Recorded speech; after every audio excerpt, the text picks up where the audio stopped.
2021년 올해 7월 달에 UN 국제무역개발회의에서 대한민국을 선진국이라 하는 지위를 부여했습니다.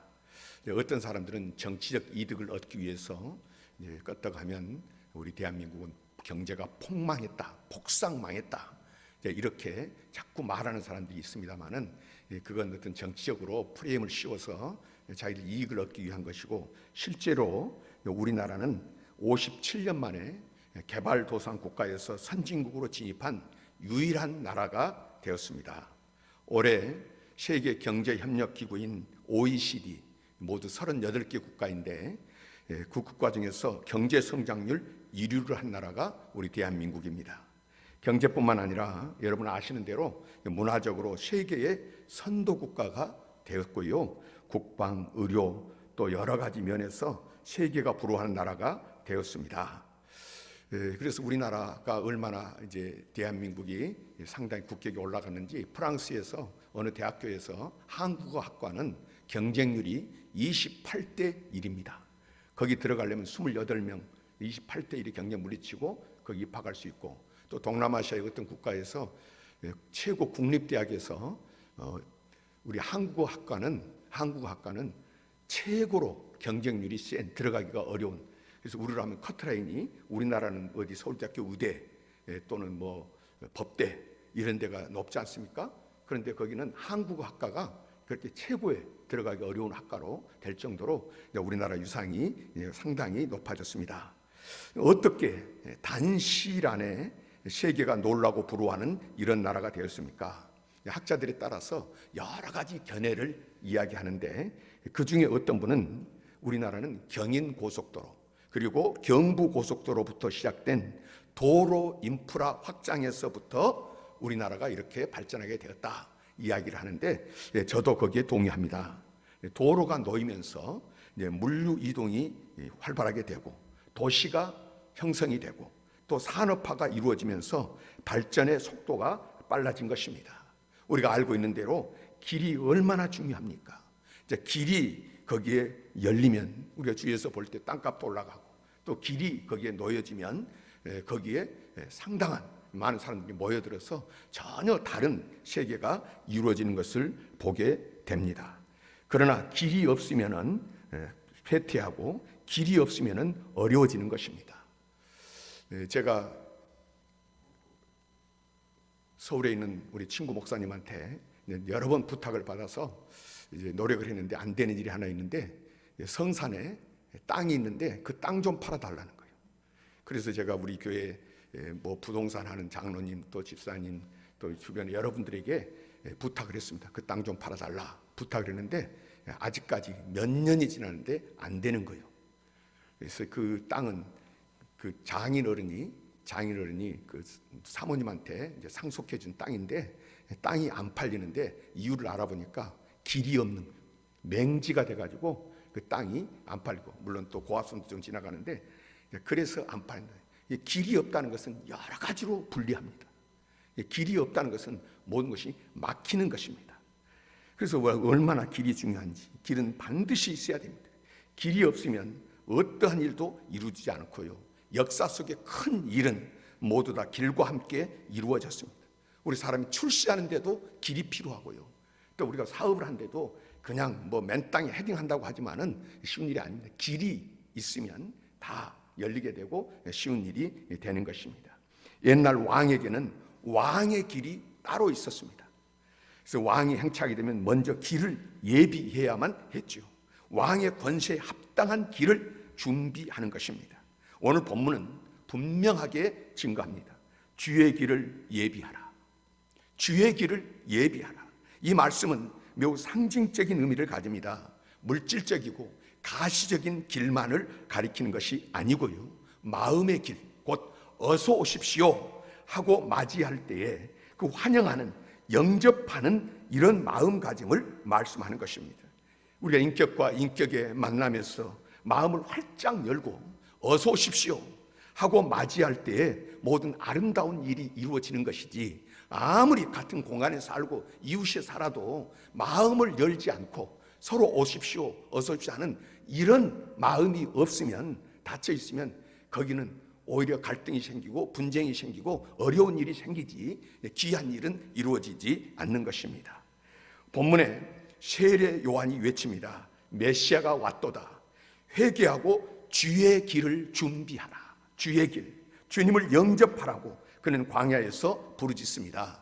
죄 사함을 얻게 하는 회개의 세례를 전파하는데, 회개, 이 메타노니아라고 하는 것은 마음을 돌린다는 의미가 있는데, 곧 마음을 돌려가지고 새로 임하는 왕을 영접하라. 새로 임하는 주권을 영접하라. 그래서 이 왕을 바꾸라는 거예요. 지금까지 권세가 왕이고 세상의 물질이 왕이 되고 자식이 왕이 되고 건강이 왕이 되고, 자기가 추구하는 것 참 귀하게 여기는 왕들이 얼마나 많은지 모릅니다. 심지어 어떤 사람 마귀를 왕으로 섬기고 사는 사람도 많이 있습니다. 그래서 이렇게 그런 왕을 섬기다가 회개하라 하는 말은 주권을 바꾸라, 왕을 바꾸라는 거예요. 오신 메시아로.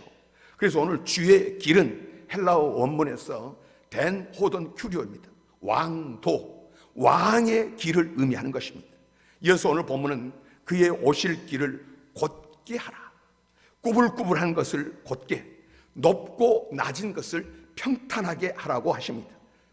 빨리 쉽게 오실 수 있도록 왕이 오셔서 그 마음속에서 주권을 자유롭게 행사할 수 있도록 너희 마음을 열라. 왕이 오셔서 말씀할 때 아멘 해야지. 왕이 오든지 말든지, 그리고 오히려 거역하고 반대하고 이런 마음속에 왕이 오신들 무슨 역사가 일어나겠습니까? 그래서 그 오셔가지고 주권을 마음대로 행사할 수 있도록 우리 마음을 부드럽게 만들라, 열라는 것입니다. 여러분도 강철왕 카네기 이야기를 잘 아실 것이고, 여러분에게 이 예화를 드렸습니다마는, 사업하는 사람이라면 누구나 한 번쯤은 연구해 볼 만한 인물이라는 것입니다. 이 유명한 사업가도 28살까지 세일즈맨이었다고 합니다. 공부를 제대로 어려워서 배우지를 못해서 이제 세일즈맨으로 출발했는데, 이 집 저 집 다니면서 물건을 팔다 보니까, 그렇죠, 간혹 환영해 주는 사람도 있지만은 드물고요, 대개가 귀찮합니다. 그래서 문전박대를 하면서 이제 그를 천대하니까 이제 그것을 무릅쓰고 다니면서도 때로는 야, 내가 많은 사람을 괴롭히고 다니는 것 아닌가, 어떻게 이렇게 살아야만 하는가, 자책감과 후회가 있을 때도 있는데, 근데 어느 날도 시리에 빠져가지고 그래도 마지 못해서 먹고 살아야 되니까 그날도 어느 집을 방문했습니다. 근데 그 집은 노인이 혼자 사는 집이었는데, 응접실에 보니까 벽에 걸린 그림이 하나가 눈에 확 띄는 것입니다. 썰물 때라서 물이 다 빠져버리고 넓은 해변가의 모래턱에 낡은 배 한 척이 거기에 얹혀져 있는 것입니다. 이 그림에서 강한 인상을 받았는데, 더욱 그 그림 아래에 적혀 있는 글귀가 그를 아주 강하게 감동시켰습니다. 밀물때가 있음을 생각하라. 밀물때가 있음을 생각하라. 이 글귀에 그는 충격을 받고 용기를 냈습니다. 지금은 물이 다 빠져나가 모래 언덕 위에 기대어 서 있지만은 다시 물이 밀려 들어오면 배를 띄울 수가 있다는 것이죠. 그는 그 그림이 썩 마음에 들었습니다. 그래서 농담 반 진담 반으로 그 노인에게 간청했습니다. 죄송하오나 노인장께서 돌아가시게 될 때 저 그림을 저에게 주십시오 요청을 했더니, 뜻밖에도 노인이 그러겠노라, 그 주소는 하나 적어놓고 가라 해서 주소를 적어놓고 왔더니 얼마 후에 그 노인으로부터 그 그림을 선물 받았습니다. 카네기는 평생토록 사업을 하고 성장하고 세계 대부호가 되는데도 항상 제일 중요한 사무실 거기 자리에다 가운데다가 그 그림을 걸어 놓고 이제 후배들을 교훈했다고 합니다. 밀물때가 있음을 생각하라. 밀물때가 있다. 지금은 썰물이 되어서 다 물이 빠져나서 꼼짝 못하고 어떻게 할 수가 없는 이런 어려운 때지만은 반드시 물이 다시 들어오는 밀물때가 있다. 바로 이것이 준비입니다. 물이 밀려오면 항해할 수 있는 준비. 사건 이전에 먼저 생각하는 것이 준비입니다. 늙고 나서 늙음을 생각하는 것은 준비가 아니죠. 젊을 때에 늙음을 생각하는 것, 여름에 겨울을 생각하는 것이 준비입니다. 생각을 미리 하는 것이죠. 미래를 위하여 준비합니다. 이것을 지혜라고도 하고 때로는 믿음이라고도 합니다. 예수님께서 이 땅에 오셨습니다. 이것은 새로운 차원의 소망이요, 하늘로부터 임하는 한 줄기 빛입니다. 이 빛이 비춰짐으로 말미암아서 어둠 속에 있던 지금 역사 속에 그 수많은 사람들이 이 빛 가운데서 생명을 얻고 소망을 가지게 되었고, 이 빛 가운데서 하늘나라, 그 소망 가운데 이 땅의 삶이 하나님 나라의 소망을 두고 사는 사람과 그렇지 않은 사람의 차이를 한번 생각해 보십시오. 거기에 소망을 두고 얼마나 많은 영혼들이 영향을 받았고, 오늘 저와 여러분들도 이 빛이 비춰짐으로 말미암아서, 오늘 만약에 예수 생명의 빛이 우리 가운데 비치지 않았다고 하면 오늘 우리는 어디에 있겠습니까? 무엇을 바라고 있겠습니까? 이 빛 가운데 이 빛이 나타났다. 여러분, 과거에도 역사가 있었고 이 빛으로 말미암아서 새로운 역사의 장이 열릴 줄 믿으시기를 바랍니다. 오늘 우리는 여기에 있지만은 지금 코로나로 어렵고 여러 가지 환경적으로 어렵다 할지라도 썰물 때지만은 밀물 때가 있음을 생각하시기를 바랍니다. 그래서 여러분, 새로운 역사의 장을 여는 시간, 재창조의 역사가 나타나는 시간이 예수 그리스도 안에 있는 시간이에요. 그러나 이 역사는 생각해보면 조용하게 베들레헴 말구이에서 시작됩니다. 그러나 말구이에서 조용하게 시작되어 있지만은 아기가 태어났으니 자랄 것이고 메시아가 나타났으니 이제 구원의 역사는 이루어질 것입니다. 새로운 역사의 장이 열리는 것입니다. 우리는 앞을 볼 수 있어야 합니다. 2000년 전인 그 당시로 돌아가 보십시오. 팍스 로마나, 로마의 지배에 의한 평화, 로마가 워낙 강력하고 악랄하니까 그 앞에 어떤 나라도 쪽도 못 쓰는 거예요. 그냥 로마 군인들 나타나면 일제시대 때 우리 저 어렸을 때도 껐떡하면 울고 뗐으면은 순사 온다 그러면 찍소리도 못하고 가만히 있었어요. 일시대 때 얼마나 악랄하게 그랬으면 순사 온다, 로마 군인 온다, 로마 온다 이러면은 왕부터 시작해서 다 조용했습니다. 힘에 의한 평화, 강압에 의한, 폭압에 의한 평화, 그것이 평화입니까?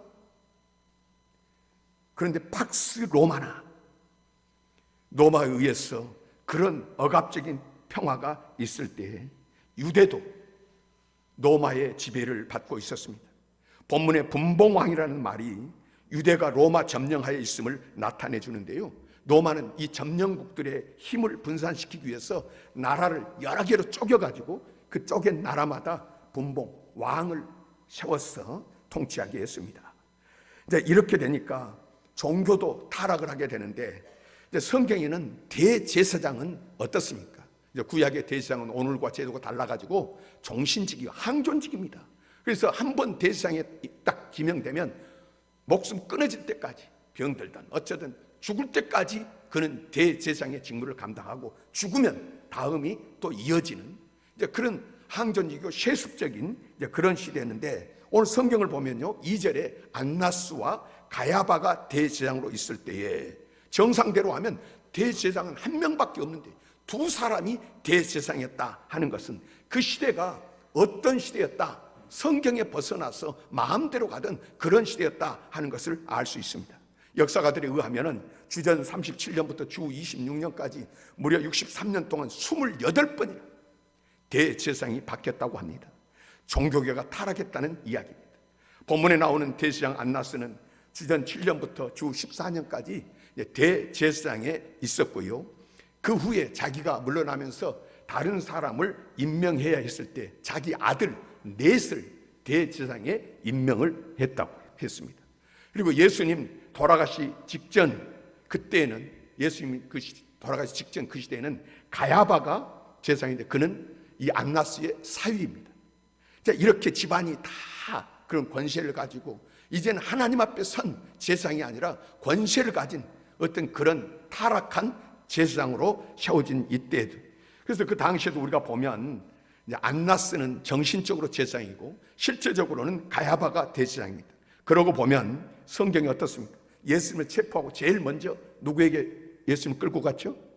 안나스에게 끌고 갔습니다. 안나스에게 갔다가 그 다음에 가야바에게, 그리고 가야바에게서 헤로드 왕에게 갔다가 헤로드 왕에서 빌라도에게 가서 사형 선고를 받지 않습니까? 이것이 당시 종교계의 타락을 말해주는 한 단면인데요, 이렇게 혼란한 가운데 하나님의 말씀이 전해집니다. 하나님의 말씀, 복음이 전해집니다. 빈들에서 하나님의 말씀이 요한에게 임합니다. 본문의 광야라는 말, 빈들이라는 말은 다분히 상징적입니다.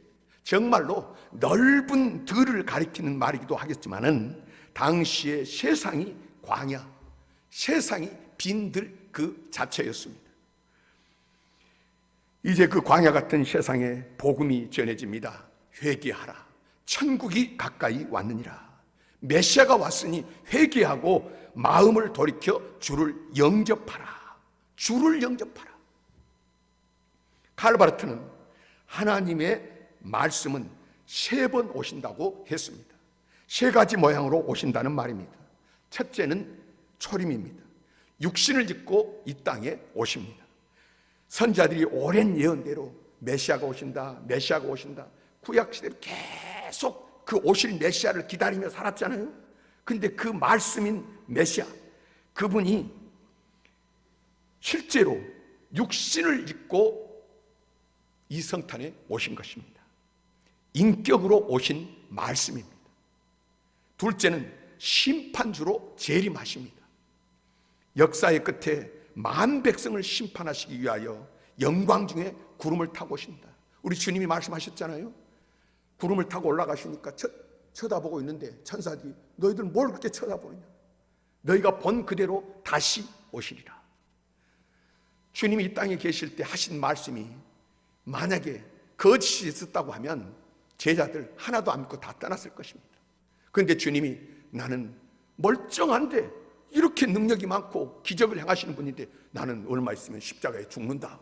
아니 무슨 말씀이에요? 너무 근심하고 걱정했어. 그런데 정말 덜컥 죽는 거예요.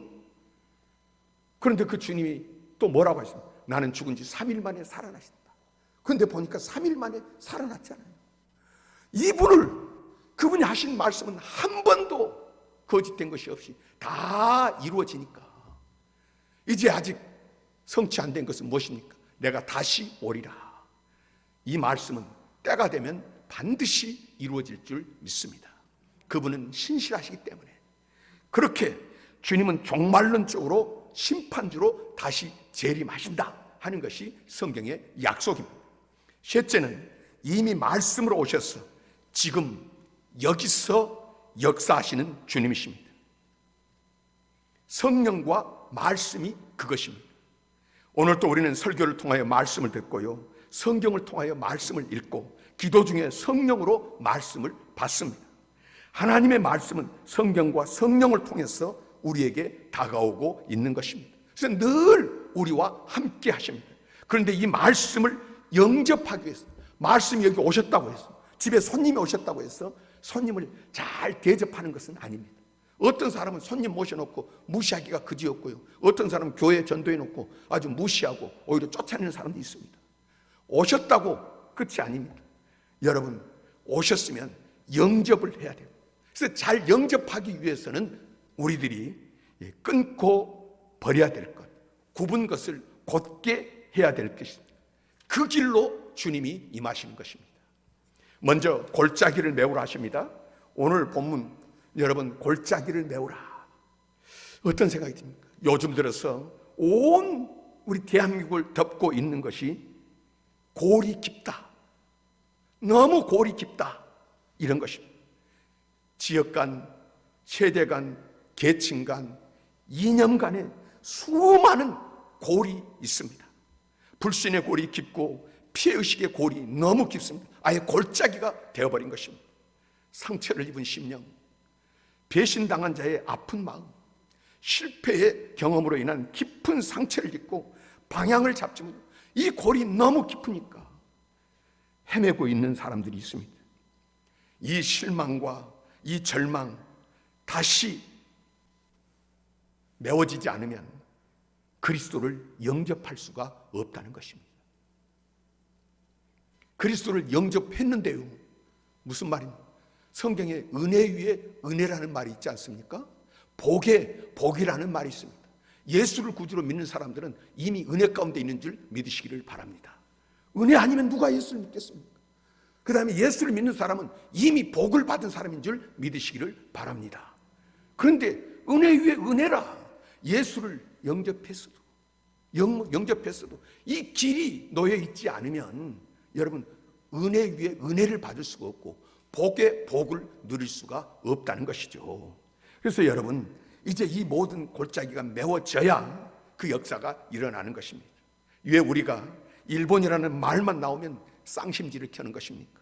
정치적으로나 운동 경기를 하거나 일본하고 붙으면 심사가 좋지를 못합니다. 왜 그렇죠?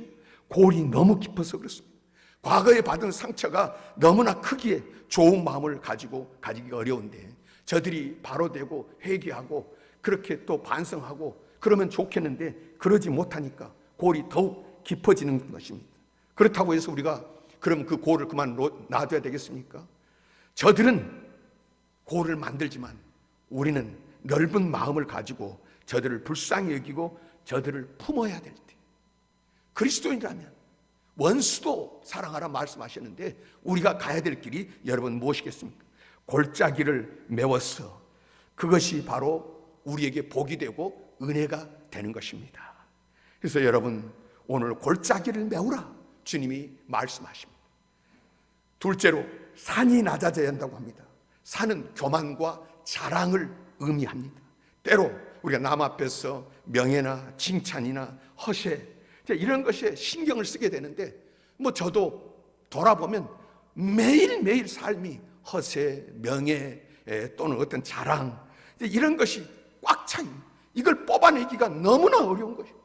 그래서 매일 이런 것에 붙잡혀서 늘 자랑하게 되고 어쨌든 순간에 나를 자랑하고 높이려고 하는 그런 마음들이 있는데요, 이런 마음 속에는 주님을 온전히 더 가까이 모실 수가 없고 주님과 동행하기가 어려운 것입니다. 낮춰야 된다는 말입니다. 여러분 지식이 별거 있습니까? 자랑하지만은 지식도요, 세월 지나면 여기 어르신들 다 물어보세요. 최고 학부를 나왔어도 이제 어느 날 보니까는 아니 옆에 서 있는 사람 이름도 생각이 잘 안 나요. 그냥 도대체 뭐를 알고 있는지 기억나는 것이 없습니다. 또 지식이 한계가 무엇입니까? 여러분 재산 가진 것 그리 대단합니까? 한때 대단해 보이지만은 제가 보니까요, 우리나라 재벌도 그렇습니다. 아무리 재산 가졌어도 별거 아닙니다. 가지고 갈 사람도 없고요. 자, 그래서 여러분 우리 이런 것에 대한 마음을 버려야 되는데 가만히 보면 높이고 높이다가 마지막 장례식까지 높이는 사람도 있습니다. 최고급 수위에다가 하나에 몇 천만 원씩 하는 그런 또 수위 이런 것을 준비해 가지고 하도 관이 무거우니까 그 관 들고 가기도 어려울 정도로, 그런 정도로 이 장례식을 높입니다. 근데 사실 어차피 흙 속에 들어가는데, 관 속에 들어가는데 그렇게 한다고 해서 보입니까? 돋보입니까? 대단합니까? 천국의 계단이라고 여러분 들어보셨습니까? 천국의 계단, 드라마 어떤 제목이 아니고요, 실제로 그 사실이라고 제가 그 이야기를 들었는데요, 여기 전주에서 저기 옥정호라고 아까 들어보셨죠? 옥정호 가는 그 도로가에 그 도로 옆에 천국의 계단이라고 장례식장이 있었는데요, 저도 거기 조문관이라고 몇 번 간 적이 기억이 납니다. 아주 크고 얼마나 아주 잘 지어진 그런 장례식장인데 없어졌습니다. 그 장례식 없어진 이유가 황당합니다. 어느 할머니가 돌아가셔서 장례를 치르는데 이 자식들이 여유가 있으니까 얼마나 비싼 수의를 입혔는지 아주 굉장한 엄청나게 비싼 수의를 입혀가지고는 입관을 했다는 것입니다. 그런데 입관을 다 하고 끝난 줄 알았는데 외국에 나가 있던 막내 아들이 늦게 왔습니다. 돌아가셨지만은 그 어머니 얼굴이 한번 보고 싶은 거예요. 그래서 장례식장에 요청했습니다. 한 번만 보고 싶습니다. 관 좀 열어주세요. 마지막으로 어머니 얼굴 보고 싶습니다. 그런데 장례식장에서 안 된다는 것입니다. 보여달라. 안 된다. 보여달라. 안 된다. 신랑 일을 하다가 경찰까지 왔습니다. 그래서 드디어 관을 열었는데요. 이게 웬일입니까? 입관할 때 입었던 그 엄청나게 비싼 수의는 온데간데였고 그냥 홀랑 벗겨져 있더라는 것입니다. 그래서 결국 그 장례식장 문을 닫게 되었다는 이야기입니다. 비싼 수의 입는다고 신분이 달라집니까? 그 자식들이 자랑스럽게 됩니까? 시체에도 특별한 시체가 있습니까? 이제는 옷에 허세, 교만의 옷 깨끗이 벗어야 합니다. 그리고 내가 얼마나 겸손한가, 나를 진정 비웠는가를 생각해야 됩니다. 우리 마음속에 어떤 고민이 있다고 하면 이 고민이 결국 비우고 나면 아무것도 아닌데 나를 자랑하고 싶고 어떤 교만한 마음이 있으니까 이런 고민이 아직 남아 있습니다. 큰 산은 무너졌는지 모르지만은 아직 야산이 남아 있어서 그렇다는 것입니다. 그것이 남아 있어서 스스로 괴로워하고 있는 것이죠. 그래서 깨끗이 헐어버리고 겸손한 자리에 들 때에 주님 오시고 비로소 인간다운 인간이 되고 주님이 오셔야 우리 그리스도인다운 그리스도인이 되는 것 아니겠습니까? 높은 산이 낮아지기를 우리 주님께서 원하신 줄 믿습니다. 교만의 산, 허세의 산 낮아져야 된다는 것입니다. 셋째로 굽은 것을 곧게 하라고 합니다. 왜곡되고 삐뚤어진 심리 누구나 읽을 수 있죠. 요즘 정치판에 보면은요, 참 상대방을 까내기 위해서 말도 안 되는, 정말 그렇게 해놓고도 부끄럽지 않은가, 자식들 보기에도 부끄럽지 않은가, 그런 말을 스스럼 없이 언론에다가 신문에다가 방송에다가 하는 사람들을 보게 되는데요, 참 그런 마음에 무슨 평안이 있겠습니까? 남을 깎아내리고 왜곡을 하고 거짓말을 하는 그런 속에 어떻게 주님께서 역사하시고 은혜를 주시겠습니까? 굽은 것을 곧게 하라. 구부러진 마음 곧게 만들어야 주님 오셔서 역사하시고 은혜 주신다는 것입니다. 네 번째로 험한 길을 평탄하게 하라고 하십니다. 험한 길, 거친 마음입니다. 반항이요, 폭력이요, 황폐해진 마음이요. 상처 입은 그런 흔적 깨끗이 지워버리다. 과거로부터 완전히 벗어나서 새 마음으로 주님을 영접하라. 보라, 새 것이 되었도다 했으면 새 마음으로. 그런데 어떤 사람은 과거의 실패로 인한 죄책감에 사로잡혀 사는 것을 믿음으로 생각을 합니다. 자책감에 사로잡혀서 사는 것을 회개의 삶으로 여깁니다. 그러나 여러분, 아닙니다. 죄책감, 마귀가 역사하는 거예요. 그 자책감에 사로잡혀서 한 발짝도 못 나가는 그 삶, 기쁨이 없는 삶, 마귀가 역사합니다. 유명한 이야기 여러분 들었지 않습니까? 마르틴 루터가 종교개혁을 하는데, 그 귀한 일을 하는데 자꾸 마귀가 속삭이는 거예요. 너 같은 죄인이 무슨 일을 한다고? 너 같은 죄인이 뭐 앞장서서 그러냐? 너가 뭘 할 수 있느냐? 그럴 때 마르틴 루터가 이렇게 했습니다. 그래, 나는 죄인이다. 죄인 아닌 사람 누가 있습니까? 난 죄인이다. 그러나 예수 그리스도께서 나를 위하여 십자가 지셨고 십자가에 피 흘려 죽으심으로 나를 의인이라고 일쳐 주셨다. 예수 이름으로 명하노니 떠나가라. 그 마귀에 매이는 삶이 아니라 예수 이름으로 말미암아서 새롭게 된 피조물 된 인생으로 새롭게 나아가는 삶. 여러분, 십자가를 헛되게 하면 안 됩니다. 언제까지 거기에 매여서 어둠 속을 헤매야 하겠습니까? 합력하여 선을 이루시는 주님의 길을 언제까지 외면해야 되겠습니까? 벗어나야 합니다. 얼굴에 주름 펴시기를 바랍니다. 험하게 구부러진 심령의 길 펴시고 바른 길, 사는 길, 생명의 길. 세상에 누가 뭐라 그러든 예수님께서 나를 하나님의 자녀로 자랑스럽게 우리 주님이 생각해 주실 때, 그렇게 인쳐 주실 때 우리도 주님의 그 부르심에 합당하게 응답하면서 살기를 원하신 줄 믿습니다. 그것이 주님을 영접한 삶입니다. 한 사람이 정신병원 원장에게 어떻게 정상인과 비정상인을 결정하냐고 물었습니다. 그러니까 원장은 먼저 욕조에다가 물을 가득 채우고 그 사람에게 스푼 하나 주고, 그 다음에 찻잔을 하나 주고, 그리고 바가지를 하나 줍니다. 그러니까 대뜸 정답을 알았다는 듯이, 아하, 알겠습니다. 그러니까 정상적인 사람이면 숟가락이나 찻잔을 보다는 큰 바가지를 선택하겠군요. 그러니까 원장이, 아닙니다. 정상적인 사람은 욕조 배수구 마개를 제거합니다. 사람들이 문제를 해결할 때 항상 선택의 폭이 좁습니다. A 아니면 B. 이런 사람도 괜찮은데 어떤 사람은 자기가 생각하는 한 가지 그 고집을 자기나 피우지 옆에 사람까지 끝까지 밀고 끝까지 주장해서 결국은 힘들게 하고 괴롭게 하는 일이 얼마나 많이 있습니까? 자기 길도 막히는 것입니다. 그러나 여러분, 우리는 2개 중에 1개를 선택하거나 4개 중에 1개를 선택하는 것이 아니라 무한히 넓은 길이 있습니다. 시온의 대로가 있습니다. 이것이 열린 마음을 가져야 됩니다. 저는 한번 정말로 제 인생에 그때 그 일이 왜 그렇게 실망이 되고 낙심이 되고 정말로 힘든 때가 있었습니다. 그때 충격을 받은 사건인데, 한번 저기 마석에 수양관 있는데요, 거기 수양관에 갔다가 이제 여러 번 갔다가 저도 운전을 하고 부목사님 운전하고 이렇게 오는데 이 88 도로를 이렇게 오면은 항상 거기 막힙니다.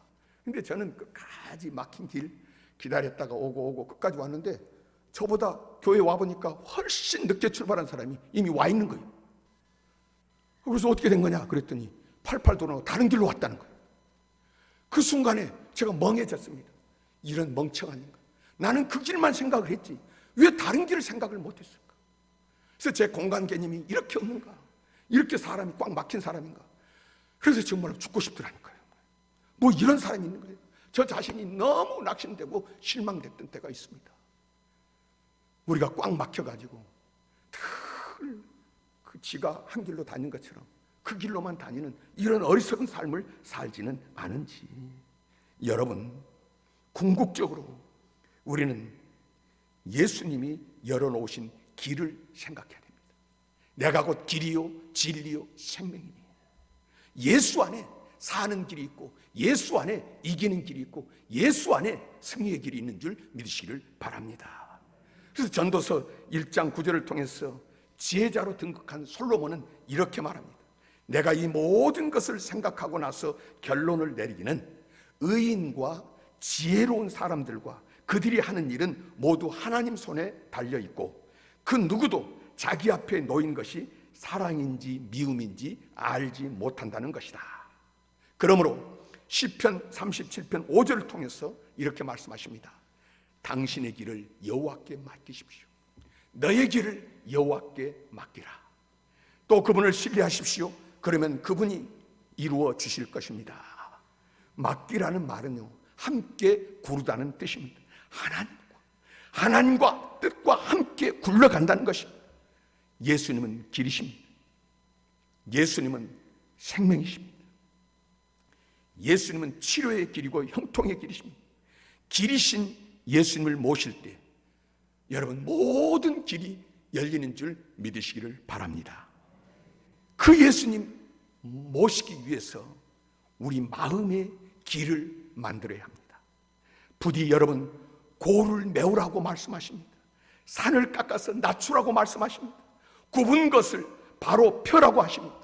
험한 것을 씻어내라고 말씀하십니다. 그럴 때 우리 주님이 오시고 우리 가운데 역사하셔서 하나님의 영광을 드러낸다는 것입니다. 성탄이요, 주님이 오셨는데 메리 크리스마스 하지만 메리, 기쁨이 어디 있습니까? 기쁨은 예수님과도 상관없다.